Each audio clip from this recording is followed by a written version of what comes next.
Buenos días, distinguidos estudiantes. Vamos a comenzar, por favor, nuestra clase del día de hoy.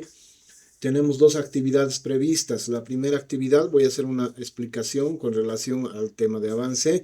Y la segunda parte, bueno, está ya una actividad práctica, es decir, una tarea de desarrollo en el aula que ustedes van a ejecutar inmediatamente. Podamos, digamos, presentar los contenidos a continuación. Bueno. El tema que vamos a ver hoy se denomina, bueno, es parte de la planificación y está relacionado justamente con la parte de la elaboración de los cronogramas mismo que se desarrollan en términos justamente de lo que es la planificación de proyectos. Permítanme, por favor, compartirles un momento la pantalla. Bueno. Bueno, espero que vean la pantalla con las diapositivas. Bueno, en realidad lo que se trata justamente es, a partir de este tema, un poco ahondar en todo lo que significa el proceso de planificación con relación justamente a los procesos establecidos. Por ejemplo, la diapositiva nos dice cuándo un proyecto comunicacional fracasa antes de comenzar. Bueno, particularmente ya hemos visto en bastantes temas la planificación, y obviamente reiterando en un poco profundizando este punto. Sin una planificación adecuada, ya sabemos que prácticamente el proyecto está destinado a lo que significa el fracaso, ¿no? Significa eso fundamentalmente que además tomemos en cuenta las secuencias de las tareas, es decir, el equipo debe trabajar en paralelo y además obviamente tener un trabajo de coordinación. ¿Por qué? Porque el trabajo descoordinado no siempre es visible en el momento en que ocurre. Cada integrante puede estar ocupado y activo, pero produciendo perdón, cosas que no encajan entre sí, porque nadie ha establecido el orden en que debe ocurrir. El resultado típico en este caso es un proyecto que llega al final con productos que no pueden usarse o una campaña que se ha difundido antes de que alguien valide si el mensaje era correcto. Justamente a partir de ello, este tema responde a una pregunta concreta, ¿no? ¿Cómo se ordena el trabajo de un proyecto comunicacional para que llegue a donde tiene que llegar? Entonces esta pregunta no es simplemente de adorno, ¿no? Tiene una respuesta técnica compuesta por herramientas, ¿no? Estas herramientas obviamente deben ser construidas en secuencia. Por ejemplo, la lista de tareas ordenadas por dependencia, la estimación de duraciones, el diagrama de red, el cronograma de Gantt. Muchos de estos instrumentos seguramente ustedes ya lo han trabajado, lo han escuchado o lo han aplicado, ¿no? Entonces, obviamente, es parte de lo que significa el proceso de la elaboración de proyectos. Dominar esta secuencia es lo que distingue a un planificador de alguien que simplemente elabora listas por hacer. El plan de actividades es mucho más, como dice la diapositiva, que una lista de tareas. Un objetivo bien formulado dice a dónde quiere llegar el proyecto. Por eso en la diapositiva dice un plan de actividades define qué se hace, en qué orden, cuánto tarda y quién lo ejecuta. Es decir, este plan dice cómo se va a llegar a eso, ¿no? Paso a paso, con nombres, con fechas. Sin esa traducción, prácticamente el objetivo permanece en un nivel solamente de aspiración y nunca baja al nivel de trabajo concreto que alguien debe realizar, ¿no? En términos justamente de ese plan. Además, sin un plan de actividades, el marco lógico solamente se convierte en una declaración de intenciones, sin ninguna conexión con el trabajo real del equipo. Por favor, si se pierde el audio o hay algún problema en la visualización, me lo hacen notar. Bueno, ¿esto qué significa? Significa que el marco lógico que hemos aprendido ya en temas precedentes se constituye pues en una herramienta de diseño, define la lógica de la intervención, sus indicadores y sus supuestos, pero no dice quién hace ni además cuándo, ¿no? Que también son elementos importantísimos dentro de lo que significa este proceso de planificación, ¿no? Un proyecto que tiene marco lógico pero no tendría plan de actividades es como tener un mapa sin una ruta. Sabemos dónde está el destino, pero no tendríamos instrucciones para poder llegar. Por eso el plan de actividades es el puente, se dice que es el puente entre el diseño y su ejecución. Este puente justamente tiene que estar construido antes de que comience la ejecución, no durante. ¿no? Cuando un equipo empieza a trabajar sin un plan de actividades aprobados, puede tener el riesgo de que cada semana se va a convertir en una negociación sin saber qué es prioritario, qué está trazado y de quién es la responsabilidad. Que son, en definitiva, conversaciones que podían o que deberían haber resuelto con anticipación. ¿Cuáles son los componentes del plan de actividades? Primero, obviamente, una secuencia lógica de tareas. Es decir, antes de asignar fechas o duraciones, es indispensable establecer qué relaciones de dependencia existen entre las tareas, cuáles no pueden iniciarse hasta que otras estén concluidas y cuáles pueden ejecutarse en paralelo. Saltarse ese paso, pasar directamente al cronograma, puede producir fechas que van a ser, por supuesto, incoherentes, ¿no? O coherentes en el papel, pero que no van a corresponder a una lógica real de trabajo. Asimismo, la estimación de la duración, es decir, cuánto tiempo toma cada tarea en condiciones reales.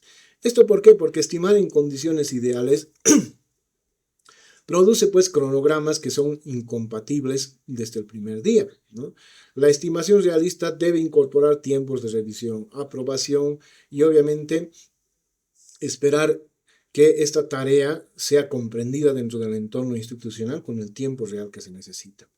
También tenemos los diagramas de red, que obviamente sus abreviaturas tal vez también ya los han escuchado ustedes, son los diagramas PERT o CPM, que se les conoce también. Esta es una representación, estos representan dependencias de áreas y cálculos de caminos críticos. Un diagrama de red, por ejemplo, traduce la secuencia lógica de tareas a una representación visual que puede identificar cuál es la trayectoria de trabajo que determina la duración total del proyecto.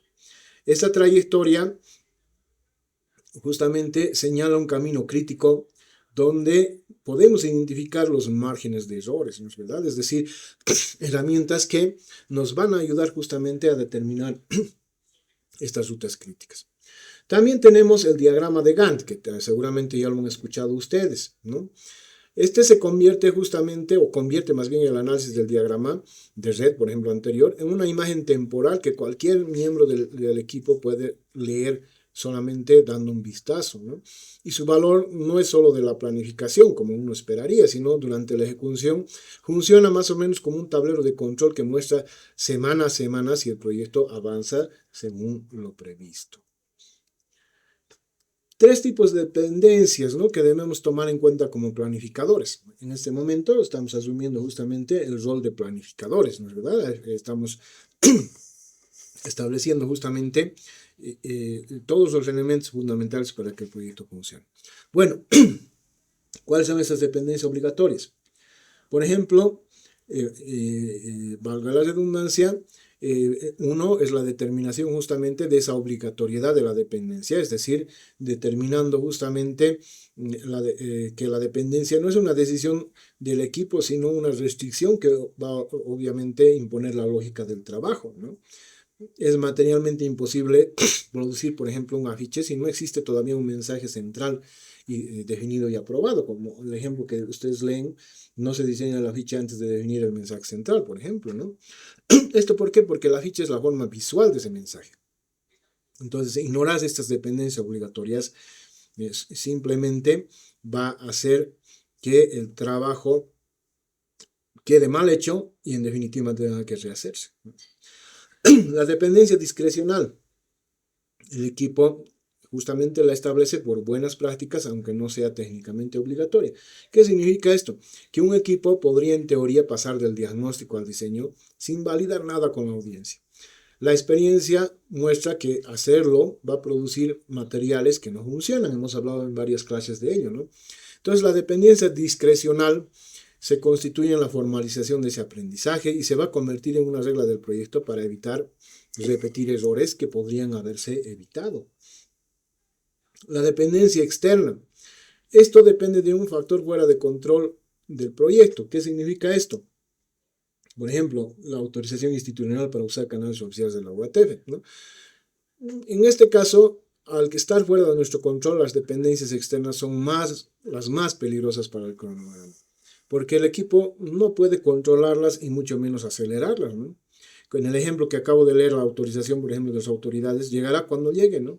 independientemente de la urgencia interna del proyecto. Es decir, ha sucedido muchas veces que se planifica, se manda a tiempo las notas y demás, pero por las razones que están fuera de nuestro control, razones generalmente de respuesta administrativa, de tiempos de la institución, o incluso a veces de no atención, ¿no?, oportuna, nos puede llegar la respuesta después del acto, ¿no?, de algún acto que sea previsto, ¿no?, para utilizar ese canal. Entonces ya no tiene sentido, ¿no es verdad? Entonces por eso decíamos es peligrosa. Pero hay que identificarlos con anticipación para, por ejemplo, ver si se puede iniciar lo antes posible y planificar, en este caso, opciones o alternativas, ¿no es verdad? Mientras se espera la respuesta, es decir, anticiparnos un poco a lo que va a suceder. Las 5 fases del proyecto de comunicación, ¿no?, en términos de lo que estamos viendo. Bueno, otra vez retomando, y que esto lo vamos a entender bastante con el ejemplo que hemos empezado a desarrollar la clase previa. En este caso, por ejemplo, del proyecto de orientación psicológica, por ejemplo, de la UATV. Bueno, en este caso se pueden identificar diferentes fases, ¿no? Por ejemplo, una fase de preparación y diagnóstico, una fase de diseño de estrategia, de producción de materiales, de implementación y de monitoreo. En la primera fase, el diagnóstico no es un trámite previo al trabajo real, sino más bien se convierte en la base sobre la que se va a construir toda la estrategia, ¿no? Un diagnóstico aprobado, ¿no?, formalmente nos va a dar hitos que van a garantizar que el equipo, en este caso, comience su trabajo, parta de una investigación verificada sobre la audiencia, el problema y el contexto, y no simplemente de supuestos que podrían resultar incorrectos o que en algún momento podrían incluso dificultar, ¿no?, el diseño de los mensajes. ¿Qué produce esta fase de diagnóstico? Como ven en la tabla, el informe de diagnóstico, y la condición para avanzar es la aprobación del diagnóstico. Hay una H1 que significa hito 1. Este hito 1 tendría que ser un elemento fundamental para avanzar a la siguiente fase o al siguiente hito. Es la siguiente fase, diseño de estrategia. En este caso, obviamente, este diseño va a traducir los hallazgos del diagnóstico en decisiones concretas, ¿no? ¿A quién se va a hablar? ¿Qué se va a decir? ¿Por dónde se va a difundir y con qué frecuencia?, ¿no? Ninguna de estas decisiones puede tomarse correctamente sin el diagnóstico previo, y ninguna de las tareas de producción justamente puede iniciarse correctamente sin que estas decisiones hayan sido tomadas. Consiguientemente, ¿qué va a producir? Mensajes, segmentos, canales, el plan de medio. El hito 2, consecuentemente, como condición, sería la estrategia definida. La fase de producción de materiales. Bueno, esto se constituye en la fase más visible del proyecto, me refiero a la producción, pero también esta es la más dependiente de todas las anteriores. ¿Por qué? Un material bien producido que responde al mensaje equivocado o que se usaría el formato inadecuado para la audiencia definida, se va a constituir a la larga en un recurso desperdiciado. Por tanto, el hito 3, también al igual que en el anterior, tendríamos que garantizar que los materiales hayan sido aprobados, es decir, con el visto bueno de todas las fases y procesos institucionales que se requiera antes de salir al público. También les he explicado la razón en la clase anterior de por qué también tenemos que hacer aprobarnos, ¿verdad? Para justamente descargar también responsabilidades que podrían surgir en procesos de auditoría, ¿no es verdad? Si es que obviamente algo falla. La implementación como fase. Bueno, la implementación pone en marcha simultáneamente varias líneas de trabajo. Difusión digital, por ejemplo, distribución física, actividades presenciales.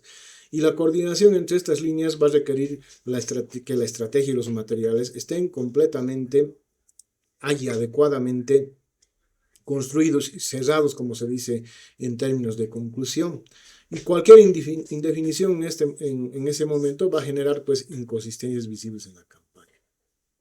Consiguientemente, que la producción de esta fase va a ser campañas activas en todos los canales, y sus hitos, ¿no? El hito 4 y 5 va a estar centrada en el lanzamiento y en el cierre.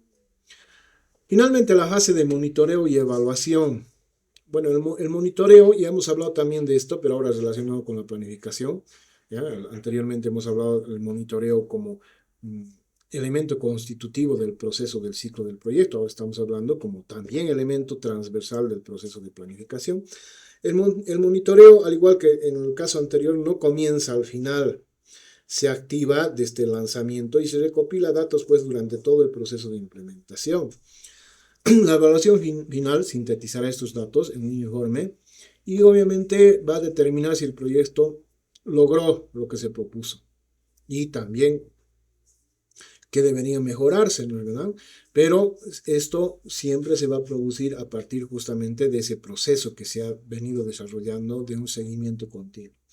En la producción de un monitoreo es el informe, bueno, el resultado final es el informe final de resultados, ¿no es verdad? Y obviamente el hito 6 sería la evaluación completada. Bueno, de la fase a las tareas, ¿no? Ahora vamos a un poco ver y analizar toda la parte operativa del desglose operativo.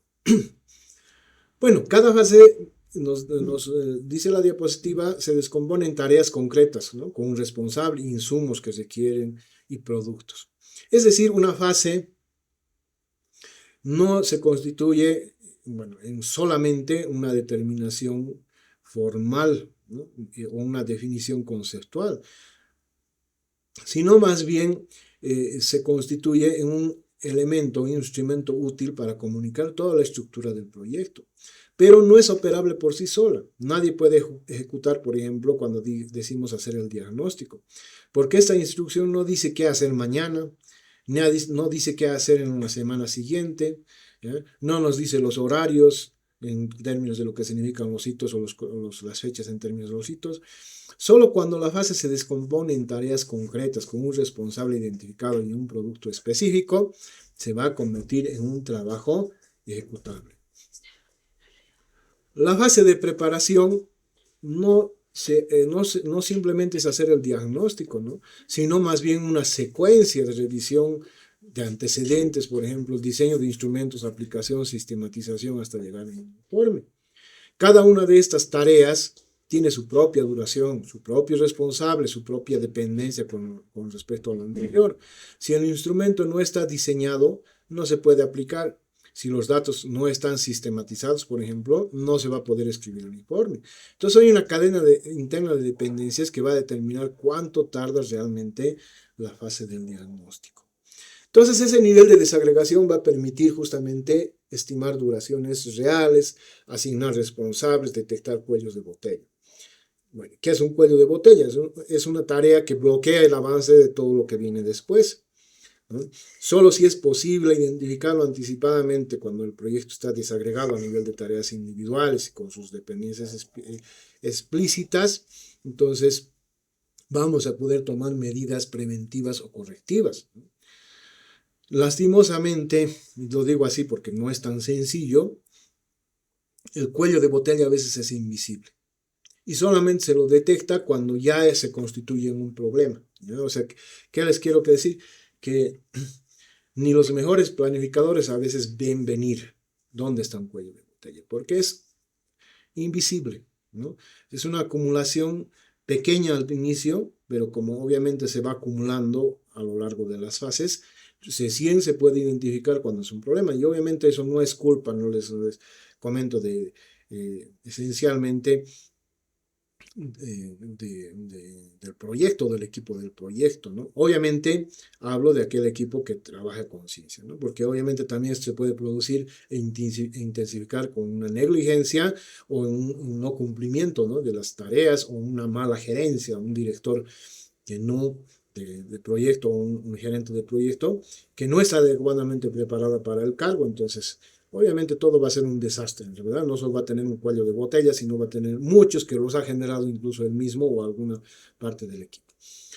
Bueno, ¿por qué las estimaciones de duración suelen ser incorrectas? Aquí también vamos a un poco discutir que aunque se planifique, aunque se diga esto es aproximadamente así, no siempre pasa, ¿ya? Y que se pueda cumplir. Entonces hay varios errores. Error 1, por ejemplo, estimar el tiempo de trabajo activo, ignorando esperas, revisiones y aprobaciones.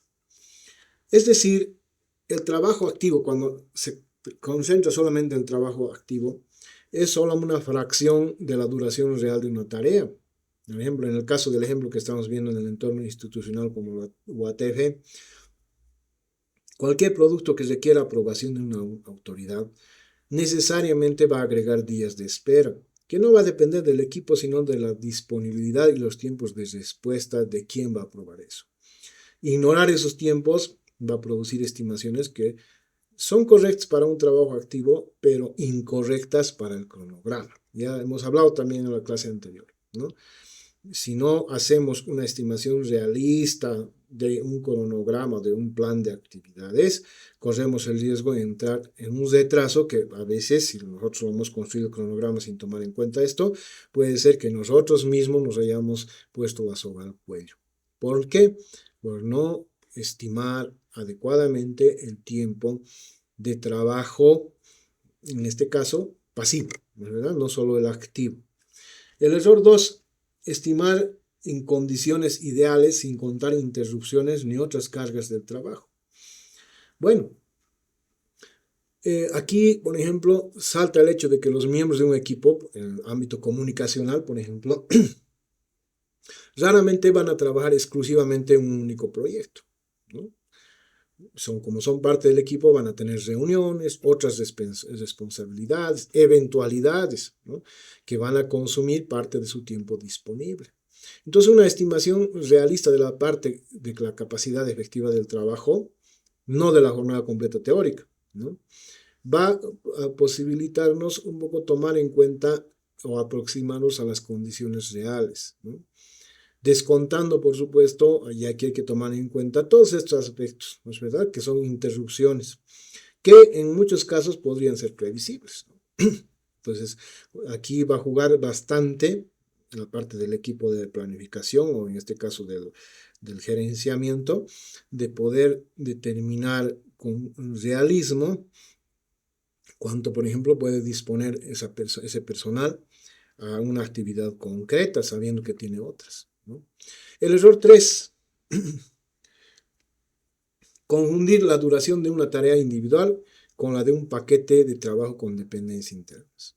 Es decir, un paquete de trabajo que agrupa varias tareas con dependencia entre sí, no dura lo que dura cada tarea por separado, ¿no?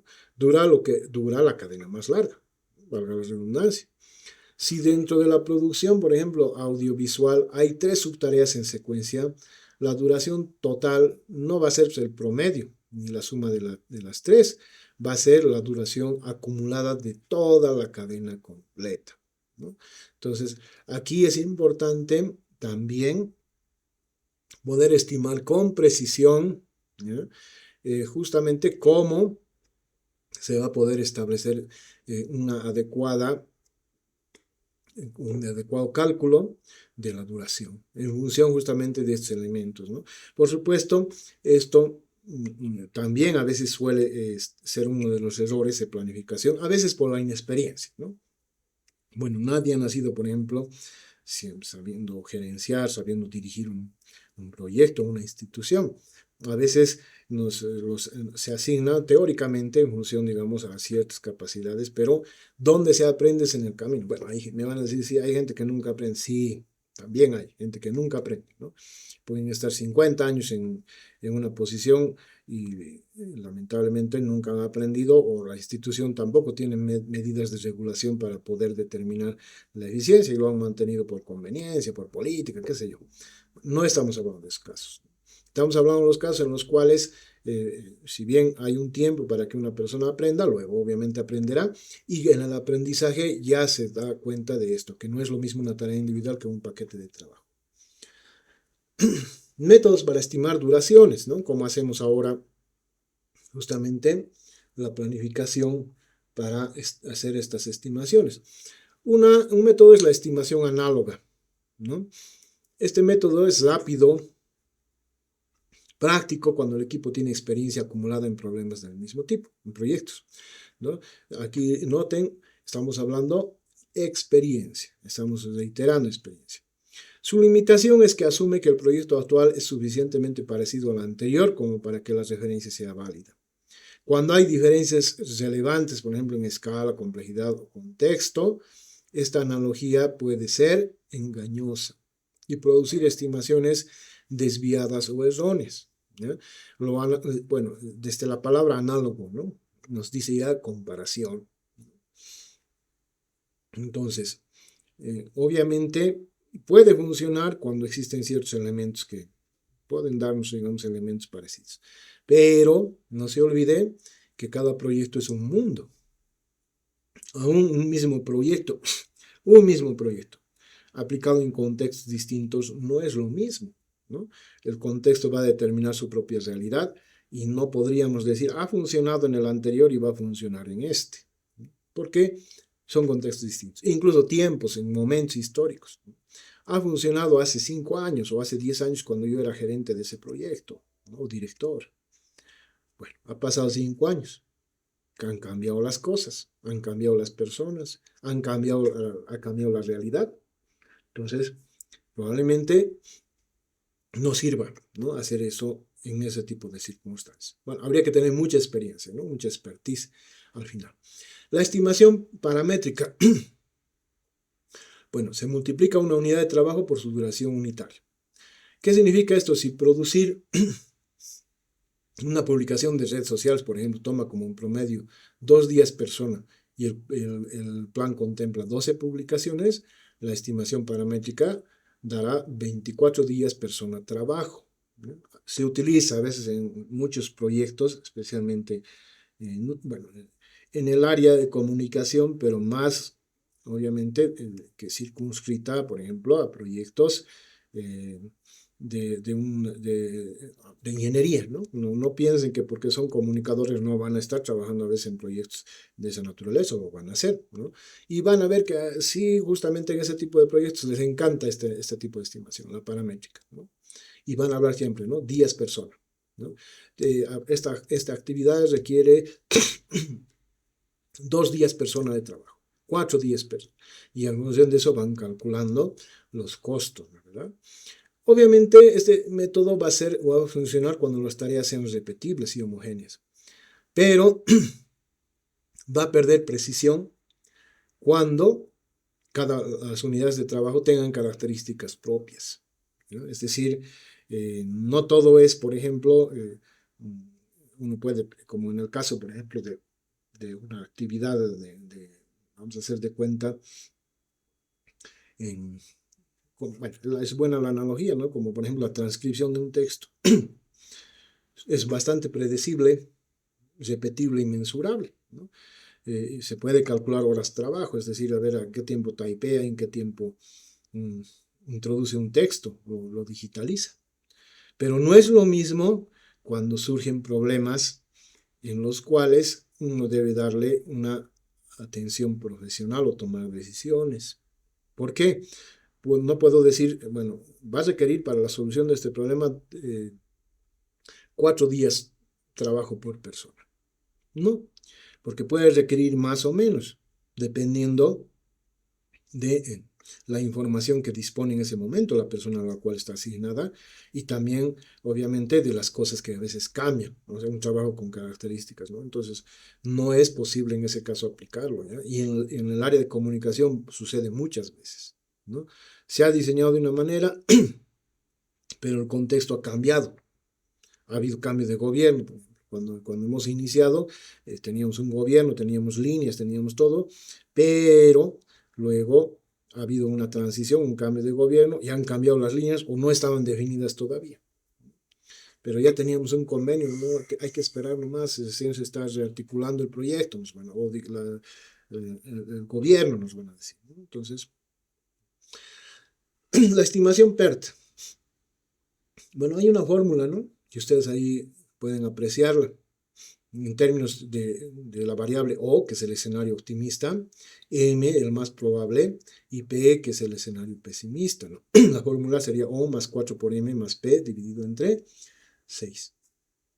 Bueno, aquí el PERT reconoce que la duración de una tarea no es un dato fijo, sino una distribución de probabilidades. ¿no? Otra vez estadística, ¿no? La probabilidad es parte de la estadística, con un rango de valores posibles. Entonces, al incorporar el escenario pesimista en la fórmula, obliga justamente al planificador a pensar qué puede salir mal antes de que salga mal, y produce una duración esperada que es más robusta que cualquier estimación puntual basada, por ejemplo, en el escenario más cómodo, ¿no? Bueno, aquí vamos a ver si está... Bueno, el método PERT también por eso nos dice que es el más adecuado en proyectos comunicacionales con dependencias externas, porque incorporaría explícitamente estos escenarios pesimistas, ¿no? Bueno, obviamente esto tiene una lógica bastante interesante, ¿no? En términos de lo que se busca, ¿no? Por ejemplo, veamos este ejemplo, ¿no? Que está acá. Calcular la duración esperada con la fórmula, con el escenario optimista, probable y pesimista. Ejemplo, la aprobación institucional de materiales. Escenario optimista dice 2 días. Más probable 5 días, pesimista 10 días. Aplicando la fórmula que es sencillita, ¿no? La suma y luego la división en el cociente. Nos daría 5.3 días, redondeando a 5 días en el cronograma. Esa sería, digamos, la estimación de la duración esperada a partir de estos escenarios, ¿no? Miren, si hubiera dado solamente la estimación optimista 2 días, probablemente no hubiera sido realista, ¿no es verdad? Es muy poco tiempo, ¿no? La más probable, bueno, nos ha salido 5, que obviamente se ha ratificado en la fórmula, en función obviamente de lo que se buscaba, aunque obviamente hay unos decimales que me están diciendo, me están saltando, no van a ser 5 días exactos. En ese caso yo lo he ajustado a 5, por ejemplo, pero eso siempre es discutible, ¿no es verdad?, con el proyecto, porque se podría haber tomado la decisión de colocarle 6, es decir, por algo ha saltado 0,3 días, es decir, más de 5 días. Entonces, para hacer, obviamente no va a influir, ¿no? 5.3 días de 6, ¿no? Nadie va a decir a él por medio día ha pasado algo, ¿no? 6, redondeando. Entonces, nos da justamente una aproximación en términos de duración que es bastante, digamos, más realista que tomando en cuenta cada uno de esos elementos a nivel individual. Con relación a los hitos, puntos de control, no tareas. Bueno, aquí un hito no tiene una duración, sino más bien es un punto de control, hay que diferenciar, ¿no? No es una duración, el hito tiene esta duración. Más bien es un punto de control que marca la conclusión verificable de una etapa y habilita formalmente el avance al siguiente bloque. A diferencia de una tarea que consume tiempo y recursos, un hito es un instante en el cronograma, el momento en el que se verifica que algo está completo y se toma la decisión formal de avanzar. Su duración es 0, pero su peso, en términos de la planificación del proyecto, es esencial, ¿no?